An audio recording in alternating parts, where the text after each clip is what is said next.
Ito mga ka-RSP, sa kasalukuyan, ang Pilipinas ay nakaharap sa isang seryosong krisis sa kalusugan ng mabilis sa pagtaas ng mga kaso ng HIV.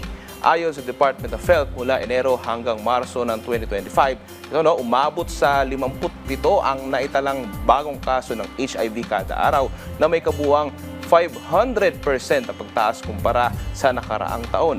Ang mga kabataang nasa edad 15 hanggang 25 ay kabilang sa mga pinaka-apektado nito. Dahil dito, inirekomenda ng Department of Health ang deklarasyon ng HIV bilang isang national public health emergency upang mas mapabilis ang mga hakbang laban dito.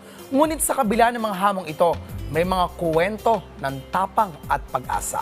Ngayong araw, makasama natin si Ezra Vaganza, isang drag artist and content creator na isang person living with HIV upang ibahagi ang kanyang kwento at karanasan tungkol sa kondisyong ito. Welcome back to Rise and Shine Pilipinas, Ezra. Good morning. Good morning, Rise and Shine Pilipinas. Thank you for being with us again. Yes, game. So, Miss Ezra, can you tell us about your story? Ano ba yung nangyari sa'yo? So actually, I have been living with HIV for the past 4 years now. So I was diagnosed since 2021. But on top of that, I'm actually also undetectable and untransmissible na. So ibig sabihin nun, yung virus sa katawan ko ay umabot na sa point na mababa, na hindi ko na siya mapapasa sa iba. Ganon. So anong ginawa mo kaya naging undetectable and untransmittable? Yes. So, ang tinake ko is, syempre, ang daily na pag-take ng treatment or ng readily available na antiretroviral treatment or ART na actually ma-access natin ng libre sa ating mga local health centers or may ibang mga NGO HIV din na nag-offer clinics, nito. meron din. Yes.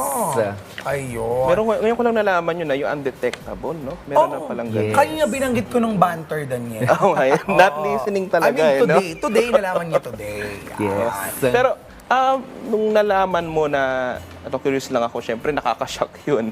Pero paano mo nilabanan? Paano mo hinandle yung situation? Noong una, of course, syempre, it's news, it's life-changing news. Not just to me, but also to the people around me. But thankfully, meron akong support system. Yung family ko, yung partner ko, na sinamahan ako throughout my journey. Hindi ako hinusgahan. And immediately, alam namin kagad kung anong gagawin. Which, yun nga, to take the treatment. And thankfully, within 6 months actually, na-achieve ko kagad yung undetectable status na yun. Ayun. Ano tingin mo ba, naging early yung pagpunta mo sa HIV clinic kaya siguro gumaling ka rin agad? Actually, nakatulong yung early detection. I feel Anong ginawa mo? May symptoms ba? Ano ba na-feel mo noon? Bakit kailangan mo pumunta? Kailan ka pumunta? Kailan ka nagpa-test? Sa totoo lang, wala naman talagang symptoms ang pagkakaroon ng HIV. So, it was just part of my routine to... Good. Like, part siya ng health routine ko to actually check.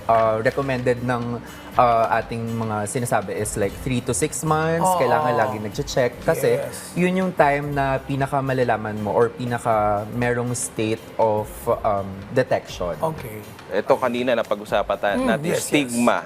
So, Yes. Miss Ezra, curious lang ako, paano mo naman hinahandle yung stigma? Kasi alam natin ng Pilipinas, parang hindi pa siya ganun talaga ka-ready or hindi pa siya talaga... May marami na, pero malayo pa. Malayo pa. Actually, yung numbers na nakikita natin ngayon, it's actually, in a way, a good sign. Kasi ibig sabihin, maraming hindi natatakot and maraming hindi na shamed or ashamed na magpa-test. And that just means mas marami tayong matutulungan at mabibigyan ng karampatang treatment. But in terms of the stigma, yes, unfortunately, ang dami pa rin nakabalot na judgment, na kapag halimbawa sinabi mo, may HIV ka kasi siguro bakla ka or what. Meron mga negative connotations and associations with it. So, me as a drag queen, I actually use my platform then to educate people para at least kahit paano nababawasan yung ganitong klaseng stigma and kahit paano yung bagong mga tao na nakakaharap with the same diagnosis of having HIV, at least maramdaman nila na there's someone normal to look up to na hindi naman pala talaga siya nakakahiya. Ganun. And through the undetectable status nga, at least merong hope na treatable siya. Ayun. Well, the time na ikaw ay na-diagnose, kumusta yung mga tao sa paligid mo? Though you said you have your support system, but let's also consider, minsan kasi alam natin, di dapat natin isipin yung sabihin ng ibang tao eh. Pero apektado pa rin tayo dyan. Kumusta ka ng time na yun? At that time, it was hard for me, of course, because definitely hindi siya madali na na pag-usapan in general. Okay.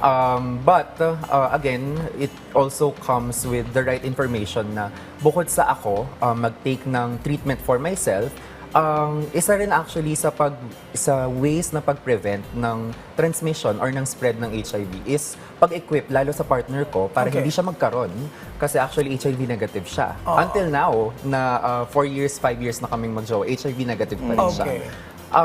Nagtitake siya ng PrEP or pre-exposure prophylaxis. Ayun. And kasabay din nun, of course, sa paggamit ng traditional na contraceptives. So, those are the ways that we can really help prevent the spread and transmission of HIV.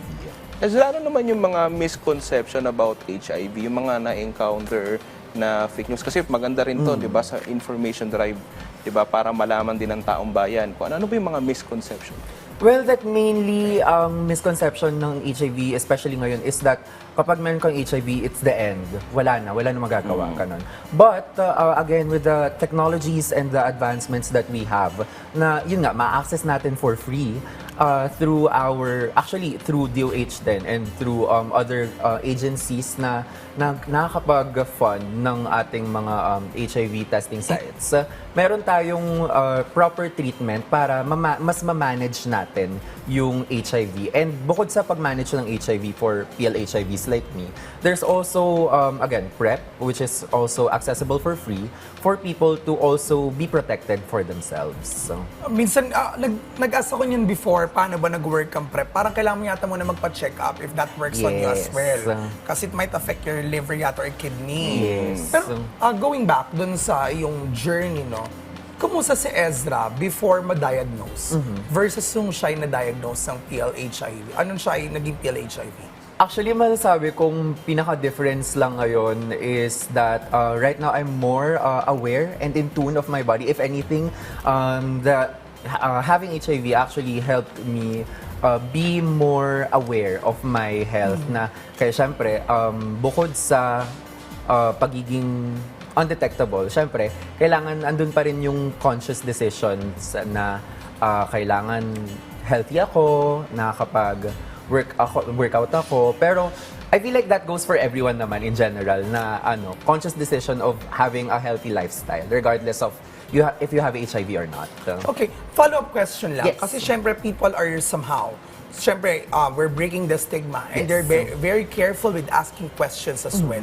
Is it, what do you think could be the right way to ask people living with HIV when it comes to, is there a lesson na dapat ba matutuhan dito? Or how does it feel like being a person living with HIV? How could we be sensitive with people living with HIV, asking them questions like this? Actually, the most sensitive thing to do or the most empathic thing to do is to not assume. Okay. Kasi yun talaga yun eh. You really can't tell if someone has HIV just by simply looking at them because walang certain look ang pagkakaroon ng HIV.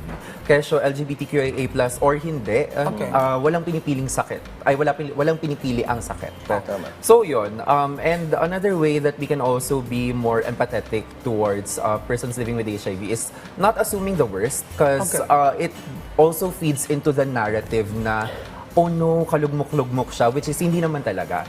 Instead, we could empower the people na thank you for sharing your story, ganun, or thank you for trusting me with your status. As simple as that, ganun. Kasi not everyone can actually have that comfort to trust you with their status. And if they do, of course, responsibility mo na rin yun to... When you perform as a drag queen, I mean, in our community, di ba? Or in the drag community, Yes. kumusta ang treatment sa kapwa drag artist mo? Actually, I'm very thankful that the drag community is very much welcoming or dare I say, parang wala lang. Kasi yun naman talaga yung goal ng destigmatization. Na parang Normal wala lang. lang. Normal lang. Oo. Tsaka yung support system. Kung may Yes. support system ka, di ba? Oo naman, nandiyan ka, Sino? Daniel. Yes. Okay. So, Miss Ezra, ano naman yung siguro message mo doon sa mga like you na nakakaranas ngayon ng stigmatism, tsaka may kinaharap? So actually, to anyone who might feel na medyo natatakot sila magpa-test.